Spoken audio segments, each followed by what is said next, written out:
Cette présentation sur la péricardite aiguë a pour but de faire un bref résumé en quelques minutes sur les points essentiels de cette pathologie. La présentation habituelle est souvent une douleur soudaine au niveau de la poitrine. Cette douleur thoracique et le symptôme évocateur est relativement fréquent dans cette présentation. Nous allons aborder plusieurs éléments au cours de cette présentation. Qu'est-ce que la péricardite? Quels sont les symptômes et le diagnostic? Les causes, les signes de gravité, et enfin le traitement et la conclusion. Tout d'abord, qu'est-ce que la péricardite? C'est une inflammation du péricarde. Cette inflammation entre les deux feuillets péricardiques, qui est l'enveloppe du cœur, crée la symptomatologie de douleurs thoraciques. Le péricarde, c'est un sac protecteur pour le cœur, mais l'inflammation créée localement provoque des douleurs typiques. Alors, comment faire le diagnostic de la péricardite? Eh bien, c'est la règle du 2/4.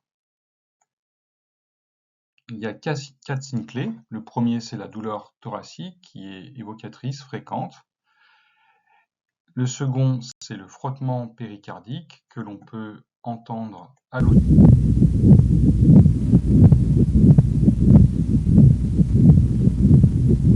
Un bruit à 3 temps, 2 temps diastoliques et un temps systolique que l'on entend en général au niveau du foyer mitral.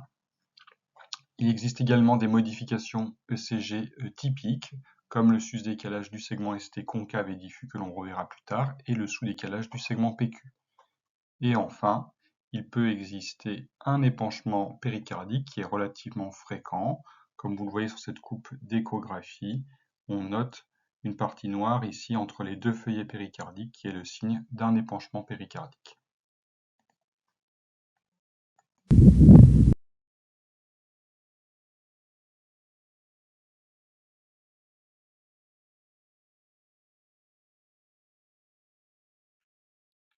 Les caractéristiques de la douleur sont spécifiques. En général, elle est prolongée, elle est plutôt au centre du sternum, majorée en position allongée ou à l'inspiration et soulagée quand on se penche en avant, c'est-à-dire à l'antéflexion.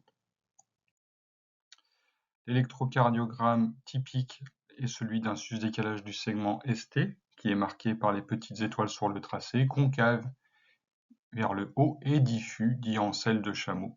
Il n'y a pas de miroir, c'est-à-dire pas d'élément de sous-décalage du segment ST vu dans d'autres dérivations, à la différence de l'infarctus du myocarde. Quelles sont les causes de péricardite aiguë? La cause la plus fréquente est l'infection virale. La plupart du temps, elle n'est pas identifiée. On parle également de péricardite idiopathique bénigne, puisque le diagnostic n'est pas de certitude, mais l'évolution est spontanément favorable avec un traitement bien conduit. Il existe d'autres causes, dont les deux autres les plus fréquentes sont les causes néoplasiques, notamment dans le cadre d'un cancer éventuellement du poumon, du sein ou d'autres types de cancers, en post-opératoire, parfois après une chirurgie cardiaque par exemple, et les causes beaucoup plus rares d'origine bactérienne liées à des bactéries pyogènes comme le staphylocoque, le streptocoque ou la tuberculose. Il existe également des formes liées à des maladies auto-immunes comme dans le lupus.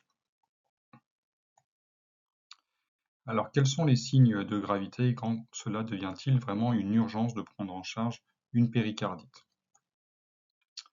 Le plus grand risque est la tamponnade cardiaque, qui est une complication très sérieuse.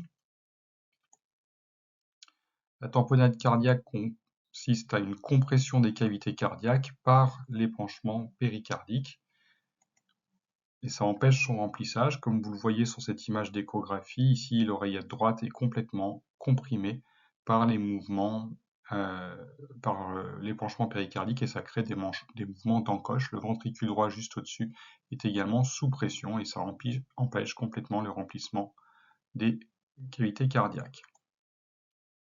Les signes d'alerte clinique de cette tamponnade sont la présence d'une tachycardie avec un rythme cardiaque qui s'accélère, une baisse de la pression artérielle, une hypotension qui en général résiste au remplissage vasculaire et une dilatation des veines jugulaires qu'on appelle turgescence jugulaire, qui est liée à la compression de l'oreillette et qui fait refluer le sang dans la veine cave supérieure jusqu'aux jugulaires. Il faut savoir que la mauvaise tolérance de l'épanchement péricardique est surtout liée à la rapidité de sa constitution, et s'il s'agit d'un saignement par une brèche cardiaque, la tolérance est très mauvaise, tandis que si l'épanchement se constitue progressivement, la tolérance sera meilleure. Nous allons ensuite aborder le traitement et la conclusion. Le traitement pour les cas standards repose sur des anti-inflammatoires non stéroïdiens comme l'aspirine ou l'ibuprofène associés à la colchicine, et ce pendant plusieurs semaines, en général 6 à 12 semaines de traitement. Le drainage, c'est-à-dire l'évacuation de l'épanchement par voie percutanée ou chirurgicale, est réservé aux formes sévères avec des épanchements abondants en cas de tamponnade ou de risque de tamponnade à moyen terme. Pour conclure, 4 points fondamentaux. Concernant le diagnostic, c'est 2 signes sur 4, douleur thoracique, frottement péricardique, électrocardiogramme et épanchement péricardique. Pour les causes, c'est principalement des causes virales dites bénignes idiopathiques et plus rarement des causes néoplasiques et iatrogènes.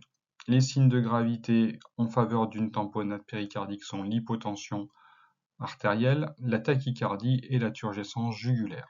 Le traitement comporte un versant médical pour l'ensemble des patients par anti-inflammatoire non stéroïdien et colchicine, et un drainage péricardique uniquement en cas de gravité.